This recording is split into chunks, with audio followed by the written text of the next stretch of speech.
ஒற்றை வார்த்தையில் வாக்கியத்தில் சொல்வதாக இருந்தால் பச்சைமுத்து அவர்களுடைய பச்சை அயோக்கியத்தனம், மொல்ல மாரித்தனம், முடிச்சு அவிக்கித்தனம், வேற என்னத்தை சொல்றீங்க? நான் என்ன கேக்குறேங்க, திமுக கூட்டணிக்கு 38%. திமுக கூட்டணிக்கு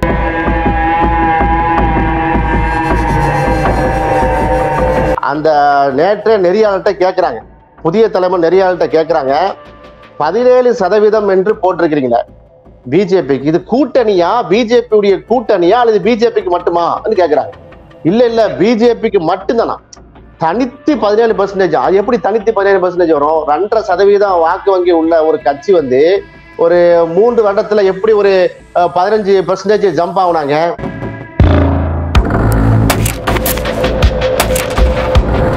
%35 இருந்த ஏடிஎம்கே 18% இறங்கி இருக்கிறது என்று சொல்கிறார்கள். 18% வாக்கு எங்க போகுதாம், இது பிஜேபிக்கு கன்வெர்ட் ஆயிருக்கு அப்படின்னு சொல்றாங்க. பிஜேபி கூட்டணி கூட இல்ல, பிஜேபிக்கு தனித்து கன்வெர்ட் ஆகுது என்று சொல்றாங்க.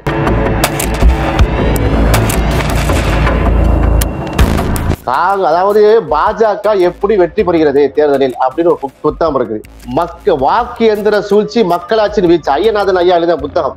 இதுல அந்த தெளிவான அந்த டேட்டா இருக்குது. அது போல பாத்தீங்கன்னா அந்த மோடி அரசாங்கம், சீதாராம் யெச்சூரி ஐயா எழுதின அந்த புத்தகம், மோடி அரசாங்கம் வகுப்பாதத்தின் புதிய எப்படிலாம் பண்றாங்கிறத வந்து இப்ப லைவ்ல வந்து போட்ட புத்தகங்களா இருக்கு. இதெல்லாம் நம்ம படிச்சதுனாலதான் பளிச்சுன்னு தெரிகிறது. இது பச்சைமுத்துவின் பச்சை அயோக்கியத்தனம்.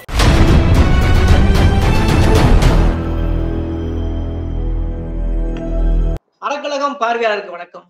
இன்னைக்கு நம்ம சந்திக்கிற அரசியல் ஆளுமை சமூக நீதி பிரிவின் மாநில ஒருங்கிணைப்பாளர் வழக்கறிஞர் திரு அகமது சாஹிப் அவர்கள். வணக்கம். வணக்கம். நேத்துல இருந்து பாத்தீங்கன்னா கருத்து கணிப்பு, தமிழ்நாட்டு கருத்து கணிப்புல முதல் முறையாக பாத்தீங்கன்னா பிஜேபி 4 இடங்களில் வரும்ன்ற மாதிரியான ஒரு கருத்து கணிப்பை புதிய தலைமுறை வெளியிட்டிருக்கிறது. இது பல்வேறு இடங்கள்ல பேசும் பொருளாக இருக்கிறது. ஒருவேளை பிரசாந்த் கிஷோர் சொன்னது உண்மையோ, 15% வாக்கு சதவீதம் தமிழ்நாட்டில் டெவலப் ஆகும் சொன்னார் இல்லையா, அது உண்மையோ, இது உண்மையா அல்லது ஒரு நரேட்டிவ் செட் பண்றாங்களா அப்படிங்கிற ஒரு கேள்வி இயல்பாக எழுகிறது. நீங்க எப்படி பாக்குறீங்க? இந்த கருத்து கணிப்புடைய வெற்றி என்ன தெரியுமா? அதை குறித்து நம்ம பேசுறோம் பாத்தீங்களா, பக்காவா பட்டவர்த்தனமா வெட்ட வெளிச்சமா ஒரு டுபாங்கூர் கருத்து கணிப்பு. இது கருத்து கணிப்பு இல்ல, கருத்து திணிப்பு என்று தெரிந்திருந்தும் கூட மெயின் ஸ்ட்ரீம் ஊடகங்கள் வந்து அதை போய் பேசு பொருள் ஆக்கிட்டு நேத்து. இதுதான் அது வெற்றி. அது காற்றோட கறந்து போயிடும். அந்த கருத்து கணிப்பு கமலாலயம் வாசல்ல வச்சு எடுத்திருப்பாங்க, அல்லது மத்திய பிரதேச, குஜராத் இது போன்ற மாநிலத்துல கொண்டு எடுத்து வந்து போட்டிருப்பாங்கன்னு நினைக்கிறேன். நான் கேட்கிறேன், இப்ப நம்மலாம் வந்து இந்த கருத்தியில இருந்து கொண்டிருக்கிறோம். அறக்கழக ஊடகத்துடைய வாசகர்கள் வந்து பாத்தீங்கன்னா இந்த மோடி எதிர்ப்பு, பாசிச எதிர்ப்பு, சனாதன எதிர்ப்பு, இதுல கொஞ்சம் பிரைட்டான ஆட்கள் இப்ப பார்த்த உடனே காரி துப்பிடியே போப்பா அப்படின்னு போயிருவாங்க. ஆனால் பாமர மக்கள் அப்படியா, 4 சீட்டுக்காக இது வருதா, பிஜேபி வரப்போகுதா, தெற்கே 2 வரப்போதாம, இப்படி நினைப்பாங்களா இல்லையா? இதுக்குதான் அந்த கருத்து கணிப்பு. ஆக மொத்தத்துல இந்த ரீபப்ளிக் டிவி, இந்த அர்ணப் கோஸ்வாமி கத்தி நடப்பானே, கோடி மீடியா, டைம்ஸ் நோ மாதிரி, அது மாதிரி புதிய தலைமுறை மாறிவிட்டது. அதான் நமக்கு அதிர்ச்சி. புதிய தலைமுறை இந்த அளவுக்கு இல்ல சார், நீங்க என்ன சொன்ன, புதிய தலைமுறையில ஒரு பொதுவான பிம்பம் இருக்குல்ல, அதுல வர நியூஸ் ஓரளவு நம்பலாங்கிற மாதிரியான ஒரு பொது பிம்பம் இருக்குல்ல, அது பொய்யாகுமா என்ன? புதிய தலைமுறையில நமக்கு நெருக்கமான ஆட்கள் இருக்கிறாங்க, செய்திகள இல்ல. நான் நேற்று பார்த்த உடனே என்னங்க இதை போட்டு பண்ணிட்டு இருக்கீங்களா, இது யாருடைய அழுத்தத்தின் காரணமா பண்ணிருக்கீங்க? அது இல்ல சார், அது சொன்னா கொஞ்சம் விவகாரமாகும் சார். இல்ல என்னவங்க மேட்ருங்க, எல்லா அரசியல் பிரமுகர்களையும் வைத்து விட்டு இப்படி ஒரு டுபாங்கூர் இதை வாசி கொண்டிருக்கிறீங்க.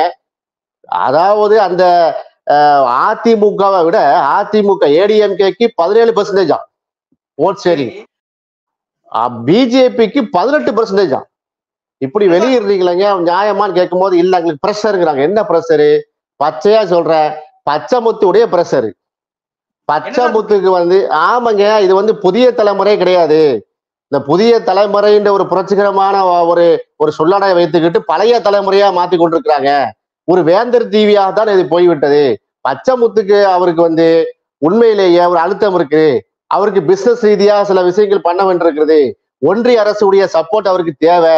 அதாவது பச்சைமுத்து ஐயா அவர்கள் வந்துட்டு ஏதோ ஒரு பஸ் விடுறாரு, இப்ப டிரான்ஸ்போர்ட் வச்சிருக்காரு, பிசினஸ் தான் வந்துட்டு இருக்காருன்னு நினைச்சோம். கடைசியில யாருக்கிட்ட சரண்டர் ஆனாரு?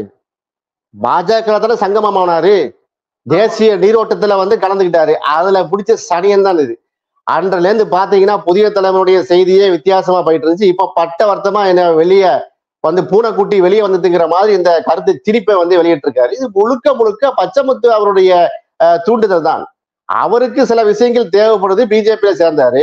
இப்ப 40 தொகுதிகளையும் வந்து தாமரை மலர்றதுன்னு காட்டணும். அதற்கு ஒரு 5-6 தொகுதியை போட்டு என்ன செஞ்சிருக்காரு, இப்படி ஒரு செட்டப் கருத்து கணிப்பை வந்து வெளியிட்டிருக்காரு. இது முழுக்க முழுக்க பச்சைமுத்து ஐயாவுடைய வேலைதானே தவிர எங்க கருத்து கணிப்பு எடுத்தாங்க? அதாவது 7 கோடி பேரு தமிழ்நாட்டுல வாழ்றாங்க. ஒரு குறைஞ்சது ஒரு 1 கோடி பேர்ட்டா நீங்க எடுத்தீங்களா? யாருக்கிட்ட போய் எடுத்தீங்க கருத்து கணிப்பை? எப்படிங்க சாத்தியப்படும்?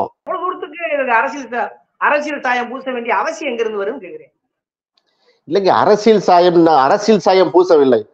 ஒரு கருத்து கணிப்பை வெளியிட்டா இப்படியா வெளியிடுறது? ஓரளவாவது ஒரு நம்பிக்கை அந்த டேட்டாவுல நம்ம போவோம், தெளிவா பேசுவோம். ஆனா ஒட்டுமொத்தமா இதை வந்து சொல்வதாக இருந்தால், ஒற்றை வார்த்தையில் வாக்கியத்தில் சொல்வதாக இருந்தால், பச்சைமுத்து அவர்களுடைய பச்சை அயோக்கியத்தனம், மொல்ல மாதிரித்தனம், முடிச்சு அவிக்கித்தனம், வேற என்னத்தை சொல்றீங்க? நான் என்ன கேக்குறேங்க, திமுக கூட்டணிக்கு 38%. திமுக கூட்டணிக்கு அங்க யாரெல்லாம் இருக்கா? விசிகா இருக்கிறது. குறைஞ்சது 5%, 8% போட முடியாதா? விசிகா வாக்கு வங்கி. காங்கிரஸ் இருக்கிறது, 2 கம்யூனிஸ்டுகள் இருக்கிறது, மதிமுக இருக்கிறது, இஸ்லாமிய கட்சிகள் சொல்லி நம்முடைய முஸ்லீம் லீக் இருக்கிறது, மாமக இருக்கு. இவ்வளவு கட்சிகளுடைய கூட்டு 38%. யாரா சொன்னா? எங்க யாரு இந்த டேட்டா எங்க எடுத்தீங்க? திமுகக்கு குறைஞ்சபட்ச வாக்கு வங்கியே வந்து 32%, ரொம்ப குறைஞ்சது. இது இல்லாம விசிகா, காங்கிரஸ், கம்யூனிஸ்ட், மதிமுக எல்லாம் சேர்ந்தீங்கன்னா குறைஞ்சது 20 வராதா? 20% வராதா? அப்போ 50% மார்ஜின்ல வந்து ஏறி நிக்கிறாங்க. அதை வந்து 38 குறைச்சு காமிச்சிருக்காங்க. குறைச்சு காமிச்சுட்டு அதுக்கு 31 சீட்டு வரும், 32 சீட்டு தான் வரும் என்று நீ காட்டினீங்கன்னா இது பச்சை அயோக்கியத்தனம் எல்லாம் என்னது? அதாவது பாஜக எப்படி வெற்றி பெறுகிறது தேர்தலில் அப்படின்னு ஒரு புத்தகம் இருக்குது. ஹிந்தியிலிருந்து மொழிபெயர்க்கப்பட்ட புத்தகம். கௌரி லங்கேஷருடைய பதிப்பகத்திலே போட்ட புத்தகம். அதுல படிச்சு பாருங்க. அது ஒரு அத்தியாயமே இருக்கும். என் கையில கூட இருக்குது, புத்தகம் இருக்கிறது. அந்த அத்தியாயத்துல என்னன்னா, கோடி மீடியாக்கள் வந்து என்ன செய்வாங்க, கையில எடுத்து பொதுவாக மக்கள், வெகுஜன மக்களை வந்து அந்த மனசை மாற்றுவதற்காக இப்போது ஃபேக் என்ன செய்வாங்க, ஒரு கருத்து திணிப்பை வெளியிடுவார்கள். அது மட்டும் இல்லாம வாக்கு எந்திர சூழ்ச்சி, மக்களாட்சியின் வீழ்ச்சி, ஐயநாதன் ஐயா எழுதின புத்தகம். இதுல அந்த தெளிவான அந்த டேட்டா இருக்குது. அது போல பாத்தீங்கன்னா அந்த மோடி அரசாங்கம், சீதாராம் யெச்சூரி ஐயா எழுதின அந்த புத்தகம், மோடி அரசாங்கம் வகுப்பாத்தின் புதிய எப்படிலாம் பண்றாங்கிறத வந்து இப்ப லைவ்ல வந்து போட்ட புத்தகங்களா இருக்கு. இதெல்லாம் நம்ம படிச்சதுனாலதான் பளிச்சுன்னு தெரிகிறது. இது பச்சைமுத்துவின் பச்சை அயோக்கியத்தனம். நான் கேட்கிறேன், அந்த நேற்று நெறியாளர்கிட்ட கேட்கிறாங்க, புதிய தலைமை நெறியாளர்கிட்ட கேட்கிறாங்க, 17% என்று போட்டிருக்கிறீங்களா பிஜேபிக்கு, இது கூட்டணியா, பிஜேபியுடைய கூட்டணியா அல்லது பிஜேபிக்கு மட்டுமா கேட்கிறாங்க. இல்ல பிஜேபிக்கு மட்டும்தானா, தனித்து 17%. அது எப்படி தனித்து 17% வரும்? 2.5% வாக்கு வங்கி உள்ள ஒரு கட்சி வந்து ஒரு 3 வருடத்துல எப்படி ஒரு 15% ஜம்ப் ஆகுனாங்க? பாராளுமன்ற தேர்தலில் எப்படி சாத்தியமாகணும்னு கேட்கிறேன். நான் என்ன கேட்கிறேன், அதிமுக போன்று இந்த தமிழ்நாட்டை ஆண்ட கட்சி இன்னுமே எதிர்கட்சியா இருக்கிறாங்க. அவ்வளவு பெரிய திமுக அலையில கூட அவங்க பிழைத்து வந்திருக்கிறார்கள். 75 சீட்ல வந்து ஒரு பலமான எதிர்கட்சியா அமைந்திருக்கிறார்கள். அவர்கள் வந்து ஓபிஎஸ் பிரிந்தாலும் கூட, டிடிவி தினகரன் பிரிந்திருந்தும் கூட அவர்களுக்கு வாக்கு வங்கி இருக்கத்தான் செய்யுது. அது 30% கம்மி, 20% ஆச்சு. இப்ப 25% வச்சுக்கிறீங்களா? அதோட கூட்டணி கட்சிகள் எல்லாம் சேர்ந்து கொண்டிருக்கிறது. இப்ப அவங்கள எப்படி நீங்க வந்து பீட் பண்ணி போனீங்க? 17% ஏடிஎம்கே, 18% வந்து பிஜேபிக்கு என்று சொன்னால் இதை எப்படி நம்ம வந்து நம்புறது? எப்படி ஓட் ஷேரா மாறிச்சு? ஒரு 17% மட்டும் இருக்கக்கூடிய பாஜகவுடைய அந்த அணிக்கு பாஜக வந்து எப்படி 6 சீட் எப்படி பிடிக்கும்? எப்படி ஓட் ஷேரா கன்வெர்ட் ஆகும்? முழுக்க முழுக்க திமுக தானே போகும். 18% இருக்கக்கூடிய இவங்க 17% இருக்கக்கூடிய இவங்க பாசையில அதிமுக அணிக்கு எப்படி 4 சீட்டு கிடைக்கும்? எப்படி ஓட் ஷேரா எப்படி மாறும்? அப்ப இது ஒட்டு மொத்தம் பாத்தீங்கன்னா இது வந்து பெய்டு டேட்டா. சும்மா காசை கொடுத்து தன்னுடைய கருத்தை வந்து திணிப்பதற்காக கொடுத்தார். இதை ஏன் நான் சொல்றேன்னா, மோடிக்கு வந்து அவ்வளவு அலை இருக்குதா? என்ன அலை இருக்குது? இன்றைக்கு நம்ம பேட்டி கொடுத்துட்டு இருக்கோம். பல்லடத்துல வந்து பேச்சு இருக்கு, அவருடைய கூட்டம் நடக்கிறது.